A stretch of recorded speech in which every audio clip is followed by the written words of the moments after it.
దేవా నీ కృప చొప్పున నన్ను కరుణింపుము. ఏమన్నాడు? దేవా నీ కృప చొప్పున నన్ను కరుణింపుము. నీ వాత్సల్య బాహుల్యము చొప్పున నా అతిక్రమములను తుడిచివేయి. నా అతిక్రమములను తుడిచివేయుము. నా దోషము పోవునట్లు నన్ను బాగుగా కడుగుము. అంటే దావీదు ఘోరమైన పాపము చేసినప్పటికీ దావీదు ఏం చేయగలిగాడు? ఆయన పశ్చాత్తాప పడినప్పుడు దేవుడు అతన్ని క్షమించాడు. హల్లెలూయా. పశ్చాత్తాపం. ఈరోజు మనకి ఆ పశ్చాత్తాపం లేదు కదా. మనం పశ్చాత్తాపడాల, ఆలోచన చేయాల. పొరపాటున కొన్నిసార్లు మనము కొంతమందిని తిట్టేస్తాం, అరచేస్తాం, కొన్నిసార్లు వాళ్ళపైన ప్రతీకారం తీర్చుకుంటాం, కొట్టేస్తాం, వాళ్ళకి నష్టం కూడా చేస్తాం కొన్నిసార్లు. నీ తప్పును గ్రహించినప్పుడు నువ్వేం చేయాలి? దేవుని సన్నిధిలో, హల్లెలూయా, దేవుని సన్నిధిలో దావీదు పశ్చాత్తాపడ్డాడు. అందుకనే 51 దావీదు కీర్తన ఆయన రాస్తూ ఉన్నాడు. చదువుకుందాం ఒకసారి. నా అతిక్రమములను తుడిచివేయుము. నా దోషము పోవునట్లు నన్ను బాగుగా కడుగుము. నా పాపము పోవునట్లు నన్ను పవిత్రపరచుము. నా అతిక్రమములు నాకు తెలిసేయున్నవి, నా పాపం ఎల్లప్పుడూ నా ఎదుటనున్నది. నీకు కేవలము నీకే విరోధముగా నేను పాపము చేసి ఉన్నాను, నీ దృష్టి ఎదుట నేను చెడుతనము చేసి ఉన్నాను. కావున ఆజ్ఞ ఇచ్చున్నప్పుడు నీవు నీతిమంతుడవుగా ఆగుపడుదువు, తీర్పు తీర్చున్నప్పుడు నిర్మలుడవుగా ఆగుపడుదువు. నేను పాపములో పుట్టినవాడను, పాపములోనే నా తల్లి నన్ను గర్భమును ధరించెను. నీవు అంతరంగములో సత్యము కోరుచున్నావు, ఆంతర్యమున నాకు జ్ఞానము తెలియజేయును.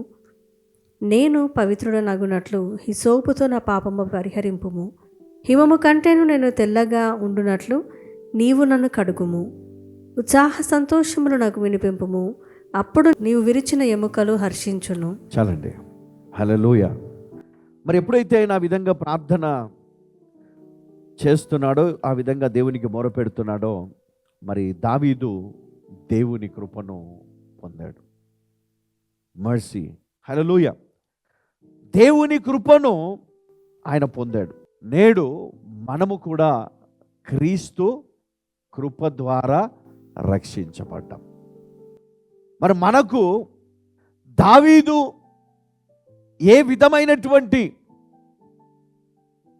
పశ్చాత్తాపాన్ని కనపరిచి కృపను పొందాడో, క్రీస్తు యేసు ద్వారా, క్రీస్తు పునరుత్థానము ద్వారా ఈరోజు మనము కూడా మనం ప్రార్థన చేసినప్పుడు మన పాపాలు క్షమించబడుతున్నాయి. ఎందుకంటే యేసుక్రీస్తు కృప ద్వారా, తండ్రి కృప ద్వారా క్రీస్తు పునరుత్థానమును పొంది ఆయన సజీవ లెక్కలో ఉన్నాడు.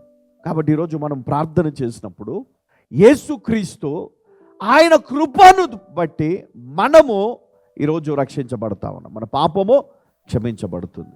దావీదును క్షమించిన దేవుడు నిన్ను కూడా క్షమించాడు యేసుక్రీస్తు ద్వారా. మరి ఎలాంటి స్థితి నుండి ఎలాంటి స్థితికి తీసుకొని వచ్చాడు దావీదును అంటే, గొర్రెల కాపరిని ఆయన తీసుకొని వచ్చి ఇజ్రాయేలు ప్రజల మీద రాజుగా ఆయన నియమించాడు. అంటే ఈరోజు నీవు ఎవరమైనా కావచ్చు, నీవు గనక దేవుని కృపను పొందితే నీ స్థితి కూడా దావీదు వలె దేవుడు మారుస్తాడు. హల్లెలూయా.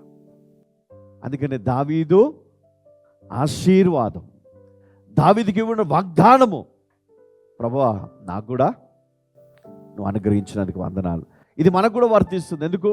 దావీదు యేసుక్రీస్తు, యేసుక్రీస్తు ద్వారా నీకు. హల్లెలూయా, హల్లెలూయా. కాబట్టి శాశ్వతమైన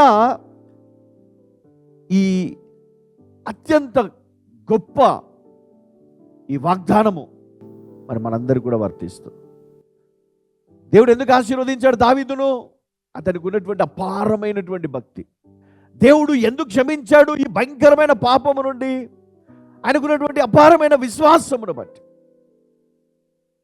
తన భక్తుడు తప్పు చేసిన ఆ తప్పును ఒప్పుకొని పశ్చాత్తాపడ్డాడు కనుక దేవుడు ఆయన క్షమించాడు. నీవు కూడా అలాంటి వ్యక్తివైతే ఈరోజు నిన్ను పరీక్షించుకొని నీ తప్పును కనుక నువ్వు ఒప్పుకునే వ్యక్తిగా నువ్వు ఉంటే, నీ పాపాన్ని నువ్వు ఒప్పుకునే వ్యక్తిగా నువ్వు ఉంటే, తప్పకుండా దేవుని కృప నీ మీద కూడా ఉంటుంది.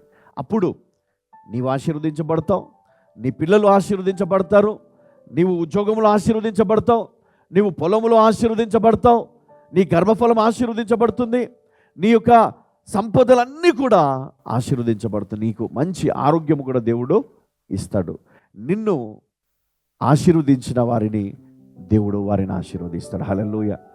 దేవుడు మరి తన భక్తుడైన దావీదును ఏ విధంగా రక్షించాడు అంటే, అనుకోకుండా వచ్చినటువంటి యుద్ధం, అందులో ఇతడు ముందుకు వెళ్ళడం, ఆ గొలియాతు చేతిలో నుండి దేవుడు అతన్ని రక్షించాడు.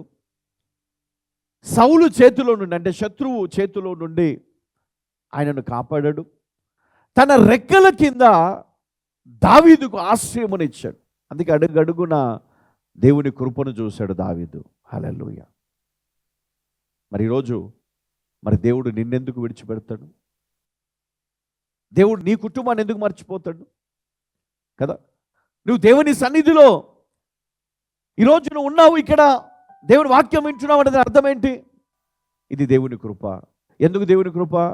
దావీదు మరి ఆయన కదా దేవుని సన్నిధిలో ఉండడం ఆయన ఇష్టపడ్డాడు, దేవుని సన్నిధిలో నిరంతరము గడపడము ఆయనకి ఇష్టము. మరి అదేవిధంగా ఈరోజు మనము దేవుని సన్నిధిలో ఉండడానికి ఇష్టపడుతున్నాం, దేవుని సన్నిధిలో మన జీవితాలను కట్టుకోవడానికి ఇష్టపడుతున్నాం, దేవుని సన్నిధిలో దేవుని వాక్యము ద్వారా మన జీవితాలను వెలిగించుకోవడానికి ఇష్టపడుతున్నాం, మన పిల్లలను మరి కాపాడుకోవడానికి, మరి వారిని సరైన మార్గంలో నడిపించడానికి, దేవునిలో పెంచడానికి మనం ఇష్టపడుతున్నాం. అందుకనే దేవుని కృప ఈరోజు మనందరి పైన ఉంది. హల్లెలూయా.